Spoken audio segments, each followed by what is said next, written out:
This is Module 5, Understanding My Community of Junction City, Kansas. The ISLLC standards addressed within this module include ISLLC Standard 1. Because this assignment was meant to increase our awareness of the community in which we are employed, it is important to, number 1, promote the success by knowing the vision of the stakeholders, which includes the community members associated with it. Standard 1, A, B, C, and D. Standard 4 is also addressed. We were encouraged to collect data about our community and information that can be pertinent to the job in which we seek to obtain. Standard 4, A and B, along with understanding the community's diverse cultural, social, and intellectual resources. Junction City, Kansas is an active duty post, and it is home of the Big Red 1. We are surrounded by history because it is the birthplace of the 7th Cavalry. It is ethnically diverse in population. People from all walks of life come here with the military, and due to our location, which is also close to a major university, Kansas State University, and an airport. Milford Lake is a giant recreational place for people who live here. There are over 163 miles of shoreline. There are 20,000 plus residents, and the school serves 6,500 plus children. We have colleges, public and private schools that also are associated with Junction City. We have 9 major manufacturers and 38 churches. The educational level, people 25 and older, there are approximately 10,900 people. Those that have a high school certificate would be 3,447. Those with some college would be 4,041. Those that hold a bachelor's degree is 1,094, and those with a master's would be 695. The age breakdown of the people that live in Junction City from 0 to 15, 7,045, from 16 to 24, 5,029, from 25 to 44, 8,376, from 45 to 64, 4,863, and from 65 and over, 2,634. If you'll notice, between the 25 to 44 range, there's about 8,500. The 45 to 65 plus range, there's about 7,000, so that's equally spread. The breakdown of male to female. Male, we have about 13,784. Female, about 14,163. So it's almost 50-50. The median income for Junction City, Kansas would be 45,598. That is just above the poverty level. Our per capita income is 22,071. For whites living here, the income level would be 18,679. For blacks, 13,129. Native Americans, 13,784. Asian, 12,457. Native Americans, 17,485. And other races, 10,272. So if you will notice, our schools have a lot of free and reduced students because of the per capita income.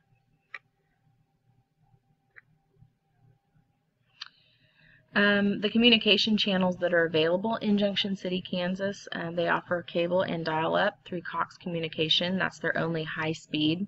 The radio, Power Hits 97.5, is the major radio station. Newspapers, they have the Junction City Post and the Manhattan Mercury that people subscribe to.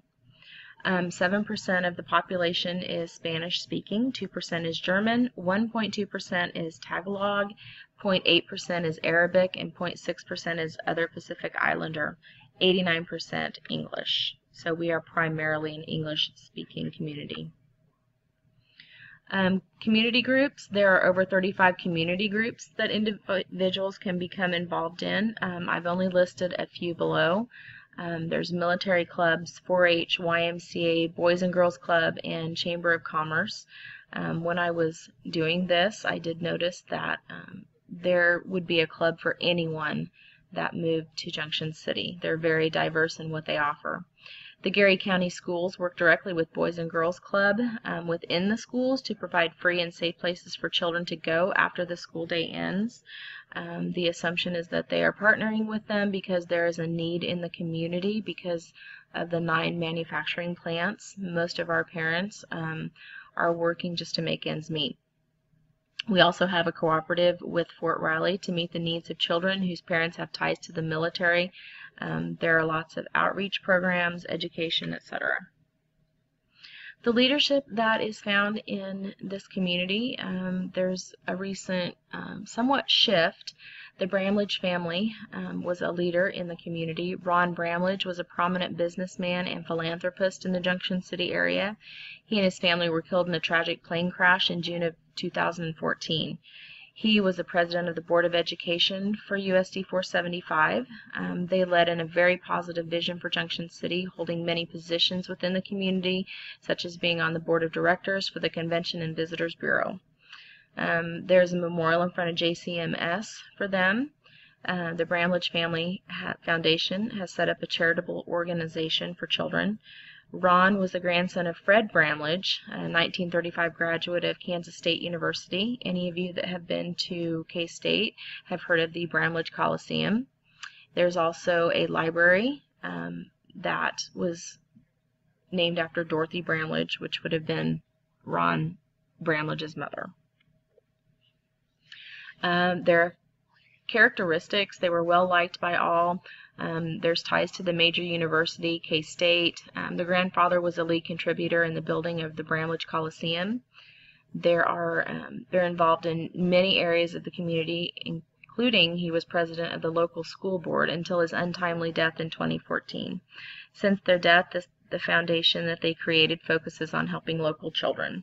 So as you can see, the Bramlage family was a major leader in Junction City. Our economic conditions, a nonprofit association called Junction City First has been developed, and it's geared towards the economic and community development of Junction City. The members provide their own financial support, and there's $1.2 million invested. There are 5 major initiatives from 2015 to 19 is what they're going to serve: the business recruitment and marketing, business expansion and retention, the workforce development, enhance economic development, and entrepreneurship. So as you can see, there are many initiatives in Junction City, Kansas that are very positive. The workforce training that we provide for the people that live here, they can attend Cloud County College, Barton Community College, and Junction City Workforce Center also provides for them. The political structure of Junction City. The influential businessmen and women in the community are and were active in the educational organization of USD 475. Obviously the Bramlage. The foundation affects children. That was set up after the Bramlage death, and like I said, it's to help children in the community. So that was, the political structure of that is that the businessman, they have strong ties to the school also. There are 12 different boards and commissions in Junction City, Kansas. The city manager is now Alan Dinkle. Interestingly enough, he lived up the street from me up until a few months ago in Abilene, Kansas. So he lived in the Abilene area, but he recently moved to the Junction City area. The mayor is Nick McAllister. Some of the social tensions around Junction City. In the schools in the past, when speaking with patrons, it seemed as though there was a gang problem. Now that I work in the middle school, I don't see it actively in our school, but I will disclaim that in the fact that I am new. Our school, I don't really see a gang problem, but we are a very well-run school, so we head those problems off before they become an issue. In the school setting, there's cliques centering around the type of, interestingly enough, shoes that kids wear, which to me signals a socio-economic clique. Kids in sports are also held in high regard. The city is diverse with a crime rate that mimics its diversity. The city data crime rate for Junction City is 279.3. The average in the United States is 290.8. Some of the causes for this might be just misunderstandings due to cultural diversity, economic rivalry, cultural differences, social class competition, racial discrimination, and religious differences. We do have many, many different churches in Junction City, so that could, there might be a whole lot of different social tensions coming from that also. Some extra sources of information that I pulled from would be the city directory. Some of the board minutes you can obtain. There's a 2012 Direction Finder survey that has results in it. So interestingly enough, I've been around Junction City, Kansas since I was a girl. My father lived 8 miles south of Abilene and drove to Junction City every day to lay carpet in that community. He always felt safe. I went with him a lot when I was little, so my vision of what Junction City is a very positive one.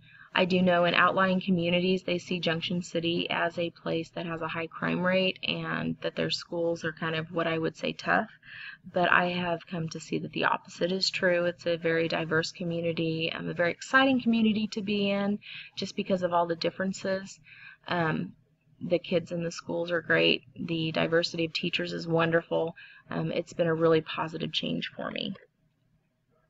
The political structures, like I said, Alan Dinkle's the new city manager as of November 2014. He was previously from the Abilene area. Jolene Schnur is the city treasurer since 2006. The mayor, Mick McAllister, vice mayor, Jim Sands, also Pat Landis, Phyllis Fitzgerald, and Mike Ryan all serve on the city commission. This community is filled with parents primarily working at the 9 manufacturing plants. The inference with that is that they're working full work days for money that still keeps them in the per capita income level, which is just slightly below the poverty level. Parents sometimes work 2 jobs and have little time for things such as PTA, student conferences, etc. The diverse community with differing belief systems, that is very evident in the schools. There's differing levels of parental involvement, student involvement in extracurricular activities, etc. As stated before, the power structures of the community are closely tied to the Bramlage family and those that are associated with them and to Fort Riley and the Army base. Just as witnessed personally, the school board community and its patrons work together for the best interests of all the students. At the current moment, JCEA, the educational union, is in conflict with the wants of the district, which is creating a rift. The confidence in the new superintendent to rectify this situation has been expressed by a certain subset of people. I personally feel that all involved are working for the best interests of our students and not solely just one group against each other. Some, but not all, teachers at the current moment are upset that our district had to go to mediation to set the negotiated agreement and secure the salary schedule. This is typical of any district that is at impasse. The public as a whole hasn't seemed to favor either side with fidelity. Thank you for watching my video. I'm Darcy Hawker, a STEM lab facilitator and robotics facilitator at JCMS. Like I said, this is my 2nd year in the Junction City School District. I see it as a very positive place for students and staff to be. I think our parents also see that we're trying very hard to build positive community relations. Thanks.